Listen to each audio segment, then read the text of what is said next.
Yeah. Welcome to the Inland Valley Storytellers monthly story swap meeting. My name is John St. Clair, and I'm the leader of this group. And we are located in the Ginger Elliott Conference Center and Art Studio. And as you can see behind me, there's art today on the walls. And lots of different it looks like watercolors, isn't it? Watercolor and Graphic pencil yeah. Well, or charcoal. Yeah. Anyway, the room is quite beautiful today. And we have a small group. We have 4 people here presently and 1 person on Zoom, which means I cannot use the spotlight feature. You have to have at least 3 people on Zoom. 1 is us here, and the other one is Nick. If we have someone else join on Zoom, then I can do a spotlight so that you don't have to worry about making noises, because if a person is not on spotlight, so the other person that's on Zoom, if they make any news, suddenly their picture goes on the screen. So when Nick is telling a story, if he has a story, we'll have to be very quiet and not squeak our chairs or whatever. Or clap.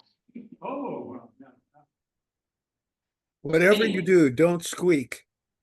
Yeah. Right. Okay. So, Ron Evans, do you have a story to start with? Well, I do, but I have a curiosity first. I'm hoping that you might tell us something about the memorial service. Oh, yes, a report on the memorial Yeah. service. The 3 of us, Barbara, Chris, and I knew I, you were intending to go. it's the first time I had ever been to a Buddhist memorial service, because Karen Ray is Buddhist, and her husband was a leader in the Buddhist community for 55 years. And the place was packed. And I think the 3 of us were the only non-Buddhists there. Felt like it. It felt, it did. Everybody had their beads and were chanting along with the chant. But And very supportive of Karen. oh, it was fabulous. very, very supportive community. I don't think we have to worry about Karen Ray Kraut being isolated and forgotten. Great support group there. Good. And we heard stories about Bruce. I didn't realize that he was a public school teacher. And there were 2 students there, one of which spoke in commemoration and got all choked up. He apparently was a very good teacher who really made connection with the students. And like I said, he was very much involved in the Buddhist community, and I think was instrumental in getting that Buddhist center started in Riverside. Maybe it was Buddhist. I looked it up before his death. I knew that he was poorly. I wanted to know more about her. Yeah. Anyway, I'm so glad you went, and I feel you represented all of us. I'm glad we went. Me They too. were all very friendly to us as well. We felt included. And Karen Ray Kraut was glad to see us. She got a big hug. So that was okay. So now do you have a story? Am I first on the list? Well, you could be. You don't have to be. I'm hoping that you and Nick have stories, and one of your stories will spark something in me to tell a story. Because I don't have one planned, but sometimes when you listen to other stories, it triggers something. Well, I'll see what I can do. See what I can do. I think I have to stand here in the center where I can. It's odd, Nick, if you're out there somewhere in the ether, hello, I can. Oh, see we you. have somebody else who joined. There. Yeah, Gene's here. Ah, Gene, yes, good, good, good. That means I can put Ron on Spotlight. Does everybody know Gene? No. Is it G-E-N-E or J-E-A-N? Jean Hibben. Yep. Hibben. E-N, uh-huh. And Gene actually during COVID was a regular for a while on Zoom. Yeah, probably. I was a regular on a lot of things on Zoom during COVID, weren't we all? And she was involved in storytelling many years ago and knew Angela, right? Mhm. Yes, I did. And Yeah. did you know Karen Ray Kraut as well? Yes. So we were, I don't know Yes. when you joined in, did you hear we were talking about the memorial service for Karen Ray Kraut's husband? Oh no, I did. I was having trouble getting in. I don't know what it is I did wrong or right, but I'm gonna just hang on to this. I will figure it out later to figure out what I did wrong. Yeah, you're connected now. We can hear you and we can see you. This is good. Okay, so Ron Evans is going to start the stories and I'm putting him on Spotlight. Cool. Thank you, thank you. I'd like to tell you a story. If stories have to have a title, many do, and not always is the title related to the story. But this one has a title, and we'll see whether or not it's related to the story. The title is, I couldn't remember which one I was. And I'll let it just hang there. The truth of the matter is that Sheldon Lloyd Howe is not someone that I expect anyone here in California would easily know unless you were raised or lived for some period of time in Deerfield, Massachusetts, which is where the Connecticut River comes down through to bisect the Commonwealth of Massachusetts and then goes on through the state of Connecticut and eventually to the Long Island Sound and purifies the Atlantic with New England waters. Sheldon was a lifelong New Englander himself, and he lived not only in Deerfield, but he taught there, because one of the amazing things about Deerfield is that though it is also the place, particularly in October, where God lives. Well, I mean, visits other places, mind you, but in October especially, lives there with a glory of color of New England wonders.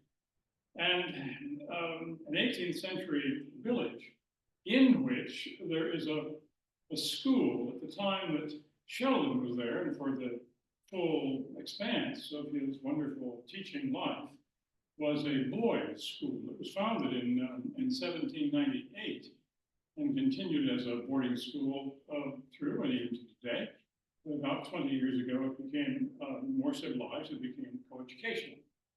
But Sheldon's life was interesting in two ways. One, because he was a lifelong New Englander and a wonderful scholar and historian, everyone knew something about him because he'd written widely and he taught well. But particularly, he was identified with that school because all of his teaching career was there, and that was for 48 years. That's a long time, but so is history, so he had a great deal of material to work with. Sheldon, I think, may have been present when the Mayflower set sail, I'm not sure. Rumors are that in any event, he was present when it landed. I think that there is documentation that he was just outside the door in Philadelphia when the Declaration of Independence was first read. And if you look very carefully, in the only photograph that we have of Abraham Lincoln delivering the Gettysburg Address, just over to the left, in this case, moving to the right. Sheldon Howe is also pictured there. So he was a man who not only taught history, but he was present to a great deal of it. He and his wonderful wife, Elizabeth, lived next door to us, or maybe more properly, we should say that living in Deerfield, we lived next door to them. That's how we would be identified. Oh, you're the ones who live next door to the house. And where do you live? Well, you live on the street. Now, in Deerfield, since its founding in 1668, the mile-long, straight-as-a-string thoroughfare, a single thoroughfare, has been known as the street. And so that's the only address that people have. What you don't have a number, you just usually have that you're either next to somebody that everybody knows, or you're near somebody, and that's how they find you. Sheldon and Elizabeth lived happily in a wonderful 18th century house. And as a part of the academy, that was housing that provided them for their residence during the course of his teaching. When he retired, the headmaster, on some celebration evening, I think there was a little bit of wine. I think it was a lot of wine. The headmaster said, well, Sheldon, contrary to custom, you retired, and contrary, usually for the first year after you retired, you're welcome to remain in the house that you occupy. But in your case, I would like to say that you may stay in your home, which the school owns, for as long as you live.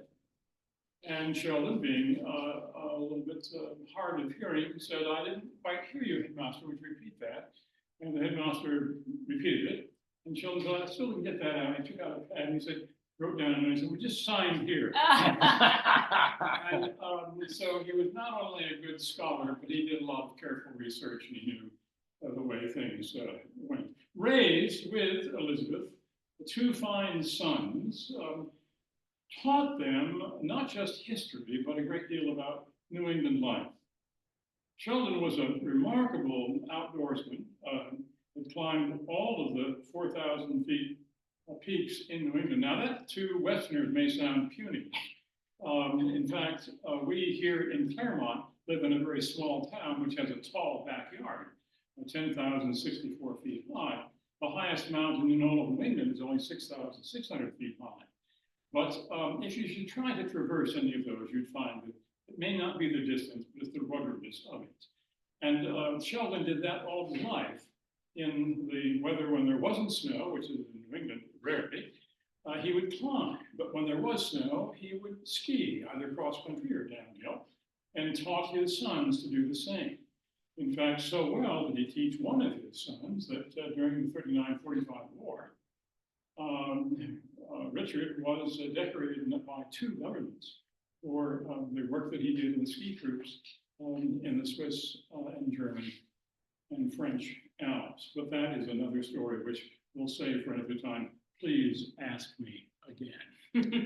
So both of the other boy became, was an outdoorsman like his father, and became very interested in meteorology.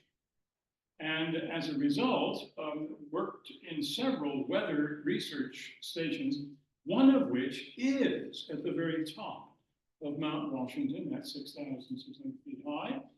And it's not a very high mountain by Western standards, I know, again, I admit that. But unlike all of the other mountains in the world, atop Mount Washington, the most violent and the most the strongest winds that have ever been recorded on the planet were at the top of Mount Washington. I throw that in case any of you are taking notes, so that you remember all of it. It's because three weather systems come together there, and it sort of happened in a swirl on one occasion. And Sheldon's son was present when that was recorded, and so it's been documented.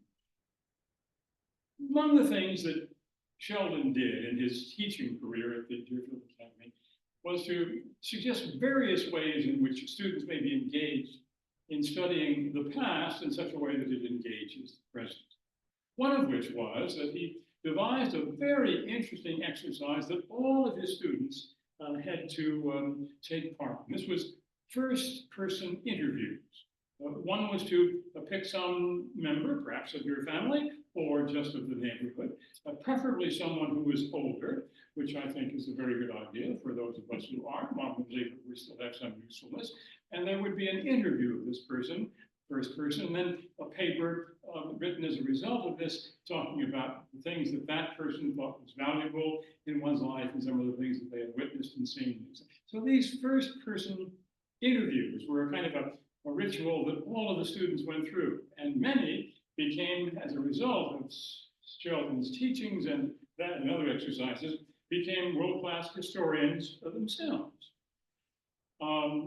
Now, when he finally retired, of course, there he was living in the house that the headmasters who said he could occupy for the rest of his life. And so that was very close by the academy. In fact, it was just 2 steps down. So students could come by and interview some interesting person, and often they chose Sheldon himself. And again, he had so much to say and a great life story and things that were always engaging. They found that to be very, very interesting. But as time went on, and I've noticed this myself, you won't believe this, but some of my hearing has been a bit lost. And so my eyesight is not quite as eagle sharp as it once was.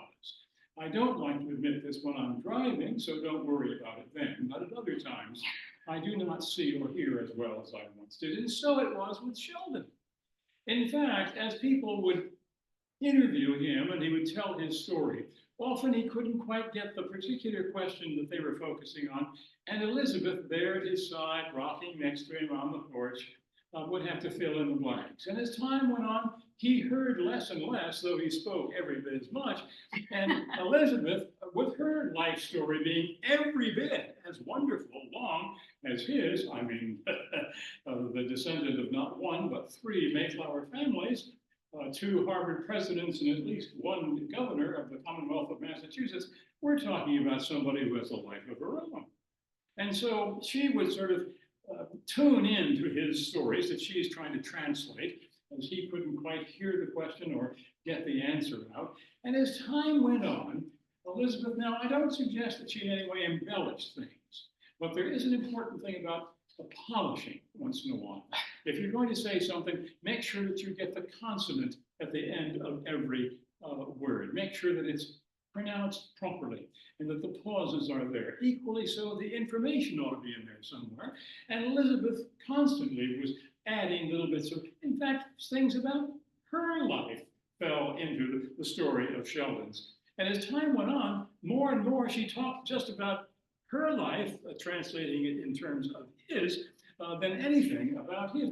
And as time went on, even her wonderful life got tiresome to her, telling so many students about it year after year, that she made up, well, there I said it, a little bit here and a little bit there. So it became quite different all the time. In fact, having heard some of this, we lived next door, and so often we could hear some of these conversations.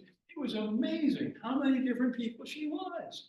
And I think that this was just an amazing bit of artful craft, of good pedagogy, as well as just by keeping students engaged, to hear well, report what they heard, and all the rest of it, whether or not it is like today, as we hear everything on the news, of course, being God's only truth.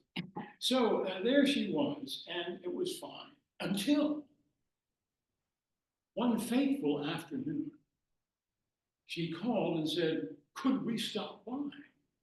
And I said, of course. What do you mean we? She said, well, not Sheldon, because he can't hear, but I'd like to come over and tell you something. I have a problem I'd like to discuss. And so she came by and I made a cup of tea for both of us, and we sat on our porch as she related the following problem. Not that she was afraid that she would be in any way found out for having embellished a little bit here and a little bit there. The real problem, she confessed, was in telling all of these stories to all of these students over the course of so many years. It occurred to me only this afternoon, you know, one of them may just come back and ask for a detail. And heaven help us, I won't remember which one I was. And she did. Or didn't. And that is the story of which one was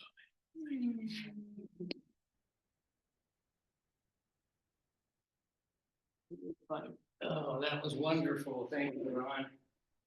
Well crafted. And I have a question, on. and that is, Every word of it. every word of it's true. Did you embellish? With the hows, you would not have to. You'd have to go a long, long way to get ahead of them. Okay, all right. Well, that was wonderful. Okay, so Nick and Jean, do either one of you have a story? Oh, I do, actually. And I think Jean does too. Are you ready? I think I saw a nod. Yeah. Who Let wants her to- go ahead. Okay, Jean, do you want to go ahead? Let me get you on the spotlight. Oh, okay. There we go. Hi. I see. It shows how messy my office is. Actually, it doesn't even come close to how messy my office is. It doesn't look Uh, bad, actually. Well, yeah, I guess. It's there are many things happening in my life that I consider more enjoyable to do than straighten up the office. So I'm okay with this right now. I don't know how many of you have done a lot of traveling, but my guess is that probably everybody here has been on an airplane at one time or another. Now, I'm not a fan of flying, but I've had to fly for various things, usually dealing with family. And so for family, I'll go ahead and get on the plane. So this has happened a number of years ago. So when I say number of years ago, I'm talking prior to 9/11, prior to probably the year 2000, and maybe even around prior to about 1995, a long time ago. And I had to go to my daughter's wedding, actually. And this was my husband couldn't go, so he got to not go, and I got the short straw. And I said, "This is well, one of us has to go." And so I said, I'm gonna do that. So I got on the plane. Now I got on the plane at Ontario Airport. I I really do like Ontario Airport, especially if I compare it to LAX. Anyway, I bid my husband farewell. I got onto the plane, and we were headed to Dallas, Texas, where we were then going to get off the plane, or I was going to get off the plane and get on a different plane and continue the trip all the way to Washington, D.C. So, in effect, I was going from Dallas to Dulles, which I thought was cute, but nobody seemed to share my. I look for something to smile about in this. I mean, and I'm smiling about my daughter. She's getting going to get married, and I'm very thrilled. And I have my suitcase that has my wedding clothes, or clothes to wear to a wedding, and I dressed as I would normally, comfortable. Got to Dallas, Texas, not a problem. Got off the flight, went over to the other the plane I was catching to take me into Washington, D.C. Now, in Washington, D.C., my older daughter, no, younger one's sister, older daughter was going to meet me at the plane, and I was due in sometime around 10 o'clock or so at night. And so Patty, that's my older daughter's name, Patty had two children with her. One was about 2 years old, and the other about half of that, or maybe a little younger, probably around 6 months. And she was just going to go into the airport to pick me up, and then leave. And that's exactly what she planned. She parked in short-term parking, as would be logical if you're going to be there just a short time.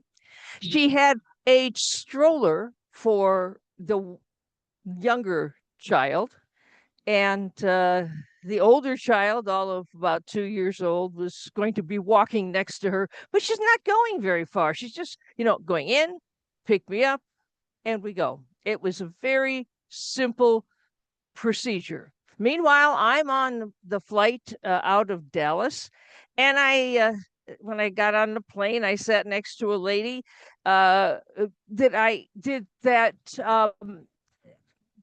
What is that? That's sort of like small talk. Hi, how are you?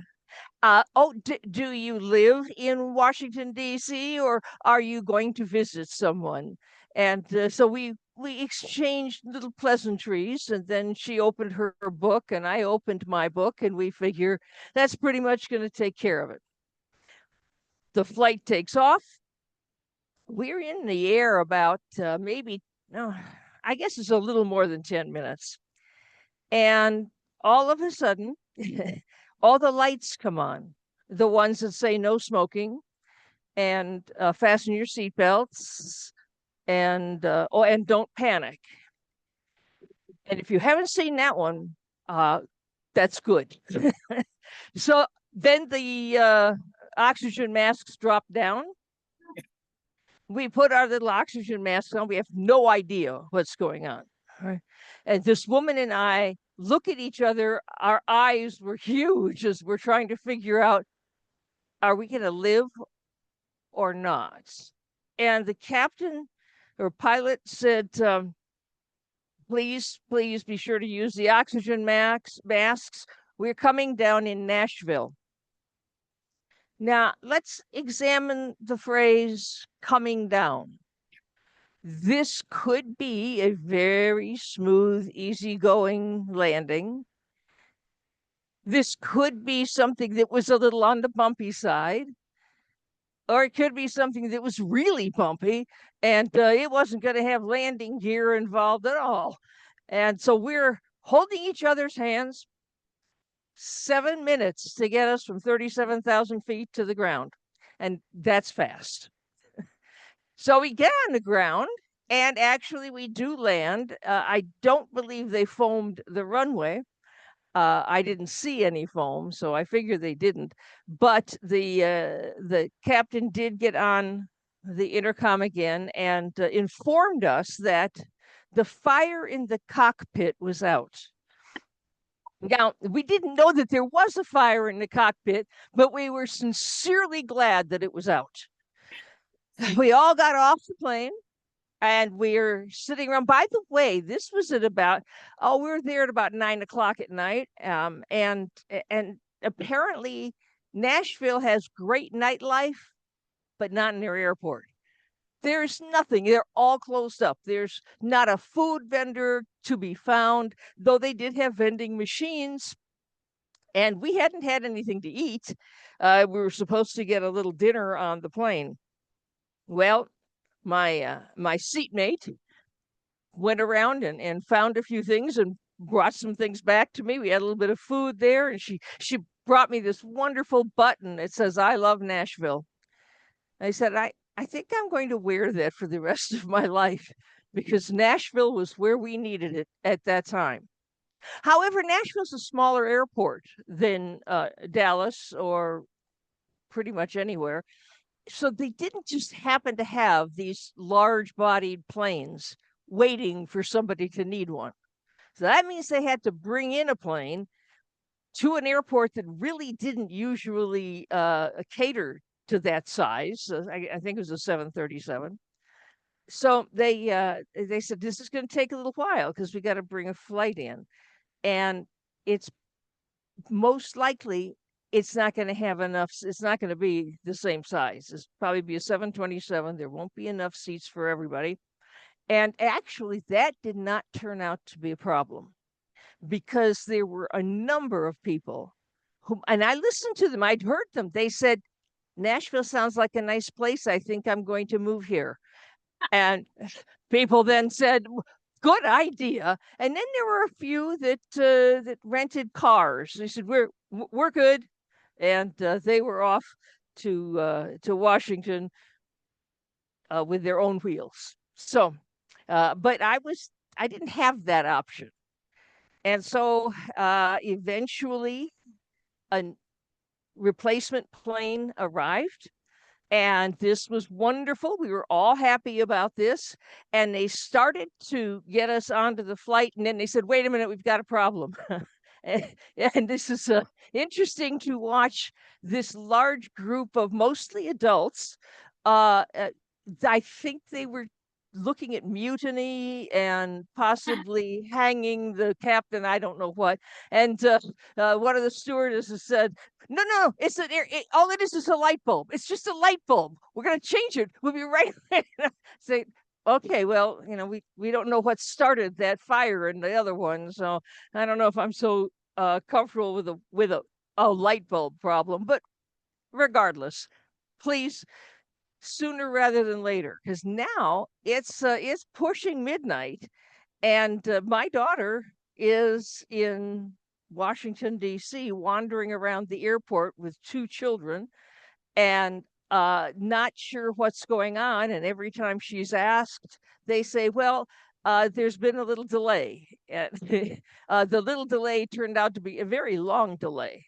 And she had no idea what was happening because they did not report to the Washington airport. This is what's going on, which I thought was kind of short-sighted, but probably they aren't used to walking around with two children, only one of which could walk, only he'd gotten exhausted and he laid down on top of his brother in the stroller, I was led to believe. So we get on the flight. Eventually we get going and end up in Washington, D.C., and I'm praying, please, I hope my luggage has transferred, because I'm going to a wedding in, well, just a few hours, and I'm not dressed for a wedding of any kind. So it turns out that the luggage did make it. I was a little shocked and very pleased. My daughter was there. She's kind of yelling about, where were you? I think, look, it's not my fault that they don't tell you anything. And this was pre-cell phone, at least pre-cell phone that I'm carrying with me. So we went on to where the younger daughter lives, and the next day comes along. We go to the wedding. It's wonderful. Another day visiting, and then it's time to go back home. And I'm thinking, geez, do I really want to get on a plane again? And then I thought of it. How many times can you have a problem when you're on the same trip? It's got to be almost impossible to have a problem. This should not be a difficult experience. And so got to the airport, got on the flight, and I'll tell you, there was interesting to discover that we had the same flight crew as the previous flight. And there were about 5 of us from that earlier flight. And the flight attendants came by and said, it's good to see you again. Thinking, well, yeah, we got to stop meeting this way, but thank you very much.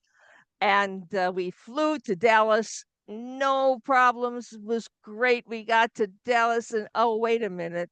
Some planes have already taken off because of a delay with our flight arriving in Dallas, and my connecting flight to Ontario was gone. So I asked them, this plane that I've been on is going on to San Diego, right? And she said, oh, yes, it is. I said, I want to be on this flight. I'm going to go call my husband to reroute him from going to Ontario Airport to pick me up and instead go to San Diego. And she said, that's fine. And I went over to the phone. I called my husband, told him what was happening. And he said he'd see me in San Diego. And then I realized something. My luggage is checked through to Ontario Airport. for some reason or other, started to panic about this. I didn't have another wedding to go to. If I didn't get my luggage for a couple of days, it'd be no problem. But I was very tender. It didn't take much for me to burst into tears at this point. And I went over to one of the assistants there at the airport and I said, my luggage should be coming off this plane. I need to get it onto the San Diego flight. And she says, oh, well, it's right through that door. It was right. I mean, she said baggage carousel is right there. You can just go right through that door and pick it up. I said, okay, fine. And I walked through the door shut behind me, and I realized my suitcase is checked through to Ontario. It's not coming off onto the luggage carousel in Dallas for somebody to pick it up then and take it to a different plane or whatever. So I'm just going to get back on that San Diego flight because she told me it'd be a half hour, except that apparently a half hour goes by very fast in Dallas, and they were announcing the last call for the flight. I went to the door to go through, and it wasn't a two-way door. It was locked, and I ran all the way around. It was late. I was tired. This was ridiculous. I got to the podium where these good people are waiting. They'd forgotten that I'm coming onto the flight. I got to the podium and that was it. That was it. You know how sometimes you get to that spot? I got to that spot and I started to babble. There was a fire in the cockpit, and the food stewardess didn't have anything but ham sandwiches, and the poor Jewish man behind me couldn't eat. And then there had my suitcase is there. You told me to get it, but I couldn't get it because it's going on to Ontario. And the words "fire in the cockpit" kind of freaked them, and they kind of calmed me down a little bit. And one person said to the other, stick her in first class. So they we've got it under control. Let's get you into your seat. And they put me in first class and gave me a whole big basket of booze and sort of tiptoed away. And I think maybe he said something, don't tell anyone about her. And I kind of fell asleep in first class, but I learned something. If you want to fly first class, go totally berserk in the airport. They put you right on and get rid of you as fast as possible. Great moral, great moral. Great story. Thank you. That was wonderful. Okay, Nick, you have one? Yes, I just had to unmute. My mute button kept getting hidden. Now, the artwork there behind you on the wall reminded me of something that I just found out from a friend a few days ago. She's an artist, and a number of years ago, she moved out even farther in the Inland Empire. I think she's out near 29 Palms. It's someplace out there in the desert area anyway. But she's an artist, and for various reasons, one of the museum exhibits I put together used a piece of her artwork in the exhibit. And that was when I found out that the most valuable and expensive to insure piece of artwork that she'd ever created was a door. Now, normally you don't think of a door as a piece of artwork, but in this particular case, it was. We both had belonged to a science fiction organization, which in fact is the oldest continuous science fiction organization in the world. It started out in the 1930s, and the members were too stubborn to give up just because World War II was going on. So they kept meeting all the way through World War II, when the other science fiction organizations around the world, for some funny reason, kind of went temporarily dark. Anyway, the club got to a point where they wanted to actually own their clubhouse. And so they ended up buying a building, technically two adjacent buildings in North Hollywood. And Selena, my friend, ended up painting one of the interior doors with an illustration of a rocket ship blasting off against a dark blue sky. Well, when I was doing this science fiction a museum exhibit about science fiction and its place in popular culture, I wanted to exhibit that door as part of the thing about that science fiction club. And it had been donated over the years to the collection at UC Riverside that deals with popular culture, science fiction, and comics and stuff. That was when I found out about, first, the difficulties of transporting a door. And second, the difficulties of insuring a door that is officially a piece of artwork. You see, because this door was now registered on the Eaton Collections list of pieces of artwork, having artwork painted on it, even though it was a door, they insisted that it be insured as a piece of artwork that was the size of a door in order to transport it to the museum, which was in Pasadena, California, and display there. The museum winced slightly until they found out that they could get it insured through their normal insurance carrier, just with a little bit of extra paperwork. But transporting it required the use of a truck that also had insurance for carrying artwork, because not all trucking companies carry that kind of insurance, because after all, most pieces of artwork are smaller. This had to be a truck insured for carrying artwork that could carry a door. So it wasn't a little van or something like that. Well, we finally got the insurance paperwork handled. We finally got the door handled, got it all the way to Pasadena, and realized that the measurements for where it was originally going to be displayed had been incorrect. So I had to frantically rearrange some things to put this door where it would actually be visible, artwork side out. So all of this happened, and eventually it worked out very well, and people asked lots of questions about the door and lots of questions about the artist who had done the door. Well, she wasn't anywhere near the museum exhibit by then, because she had moved from Burbank out to her new location out in the desert. So I think she only got to the exhibit once to see the door in place. But Selena has gone back to creating new pieces of artwork out in the desert. And her problem was there are not a lot of art galleries out in the desert. And one of the art galleries out there is really only an art gallery for outdoor weird stuff.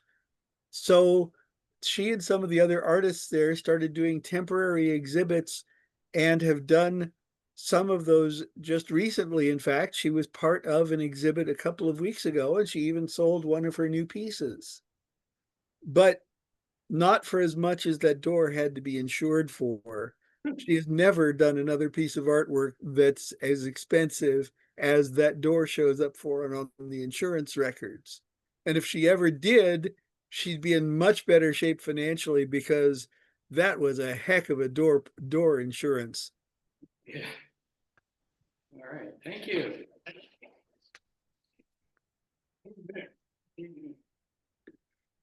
Well, I don't really have a story, although I would like to mention something that I thought was quite interesting, and I need to check with Nick and Barbara. I meant to send an email to you about the museum exhibits that we did out at San Bernardino State University, anthropology. Did I send it to you? No. I remember those, yes. Yeah, Okay, so I was wondering if there was any record of our exhibits.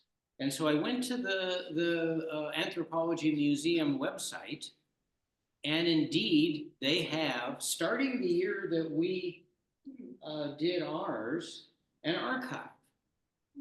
And I found out that they had Nick's entry, they had Barbara's entry, they had Ron Chick's entry, and they had Angela Lloyd's entry.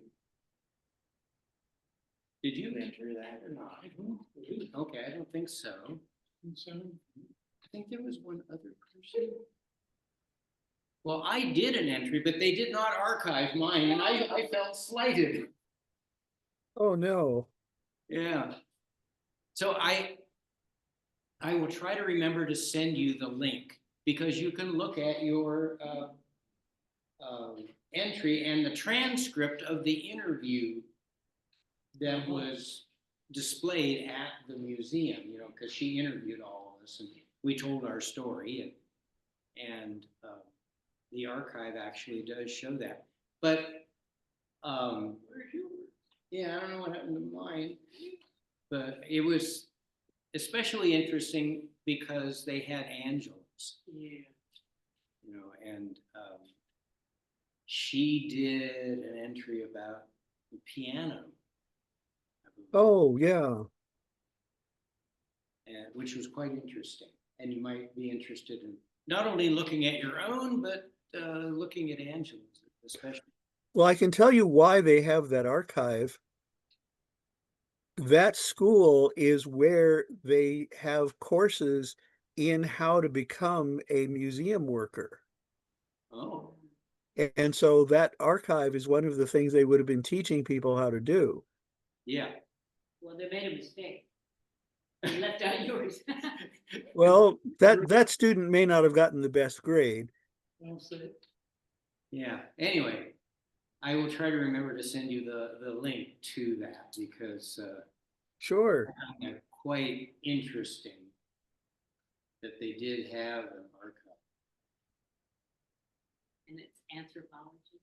Yeah, yeah, it was the anthropology department's museum, and the woman, the professor that came to our meeting and recruited us. Actually, I think I'll remove this so when people talk, we'll see them. The woman who came to our meeting and recruited us, that may have been the first year that they were doing this kind of thing, because they didn't have anything prior to that year. I think it was 2017. But she has not done another exhibit. It's been a different professor each year since, from the anthropology department, with a different focus. Mhm. And those are all archived as well. Cool. I didn't look at the other exhibits, archived exhibits, but it's kind of neat that they did archive. It's one of the wonderful things about the internet. I kept. So I had a question for you. Are we doing a celebration again this year? Yes. Yeah, in fact, that's another email I need to get out to see who is interested. I believe it's November 22nd. I think that's the date. Yeah, the Saturday before celebration, and Ellen has already confirmed that they have us on their calendar. Great. I was afraid I had a conflict, but the conflict got canceled due to weird stuff. So I can come out for that. Oh, good, good, good. And the other question I have you heard from Adrian recently? No, I haven't. And I emailed her recently and didn't get any response, which surprised me. So I'm just wondering if she's okay. Yeah, I did not get any response from her about possibly attending the memorial service for Karen Ray Kraut's husband, which was in Riverside. So, and she lives in Riverside. Yeah. She did not respond to that email either. Huh. No, maybe I'll try, I think I might have a phone number for her. I hope she's okay. Yeah, me too. So the other big announcement is the fundraiser on September 27th, is it? I believe, Saturday afternoon for us, the Zoom event to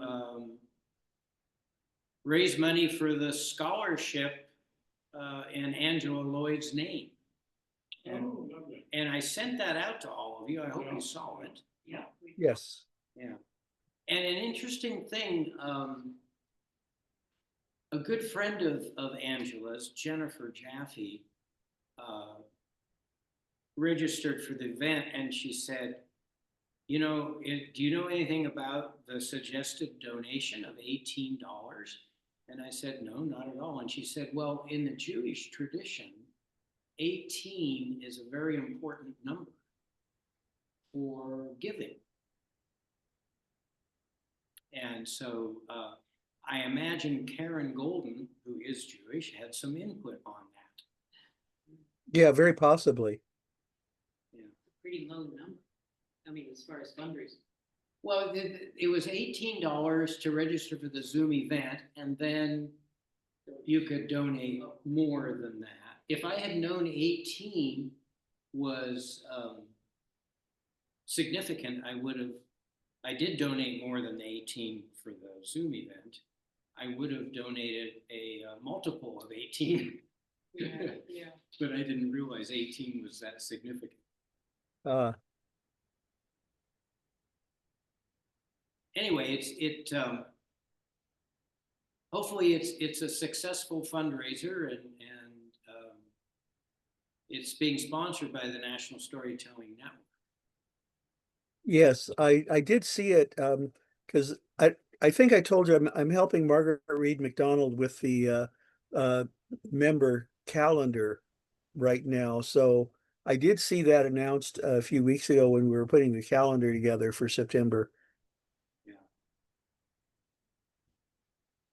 Do you have any announcements to make, Nick?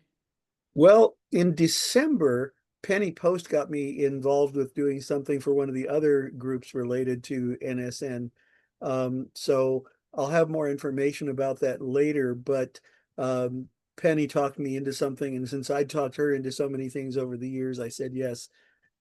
So I'll be in one of the, I believe it's the Healing Story Alliance, or whatever it's officially called, HSA. And we're going to be doing stories that relate to justice for an online show in December. Cool. Okay, I think I'm going to stop the recording. Let's see, stop recording.